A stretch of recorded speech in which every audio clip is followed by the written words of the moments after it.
All right, everybody. So today we're going to change out our distributor cap. We're having a little hesitation at like 10 miles an hour in acceleration and stuff.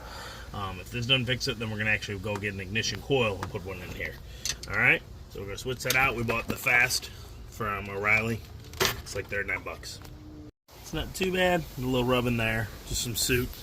What it's pitting is all going to be inside there. We'll show you when we get there.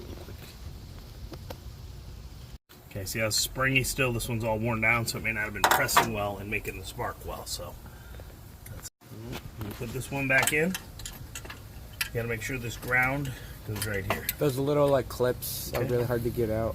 These are the screws for this guy, right? Yeah. Yeah, the clips will fight you hard.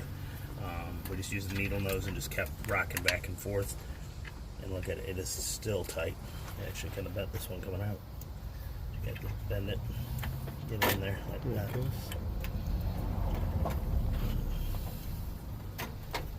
Push them in there. We might be replacing this ignition coil later.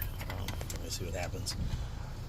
We went with the 3 to 1000. Okay, the buttons would go under here. Where's the other one? Is it in the bag? This is the rotor bushing button. And oh, yep, see, it's all corroded. See that? That's why it's having why. That's why it's having trouble.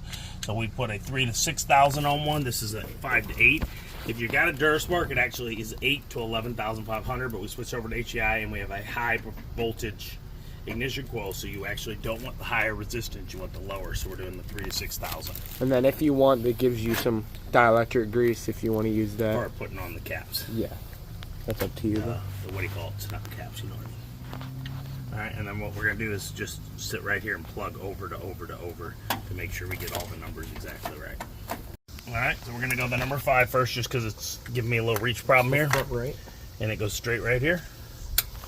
The number 6 right next to it. I probably should use the dielectric, but oh well. Number 6 next to it. Number 4.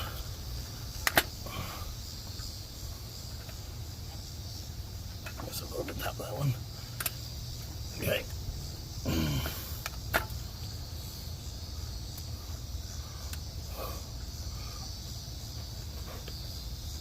You know I'm fighting? It is. It's not snapping, so we might need a new one of those. See that? Not there, Is it? No. yeah, click. No, it's needs to be pinched a little. Where's the needle? Alright, that's it. We got it in there. It looks a lot nicer than the blue. My truck's gonna be faster. We're gonna rewire this and wire his tachometer for RPM later. We got one. And, be careful because you go put stuff in there with the tight fits, putting stuff in. So here's the 2 things you want to look for. See this here? This is pushed down too much. These need to be spring loaded up. So there was a gap. Because of that gap, this bushing that pushes here, this bushing goes is what sends the signal. Okay, so you push it through here. The ignition coil sits on it and sends the signal out through this. That signal touches this metal, hits that. That's what I was going to show you. It spins, and that's how it does the firing order. Look at that. So this piece is supposed to stick out. Pause it real quick. It's supposed to stick out at least that much. And then that other part is supposed to be touching it when it spins on the top of your engine, okay, on top of your distributor. So since it was burned away that much, the reason it happened is this spring, there was a gap, and it was making a lot of resistance and arcing. Like when you turn your battery on, you can melt it to stuff.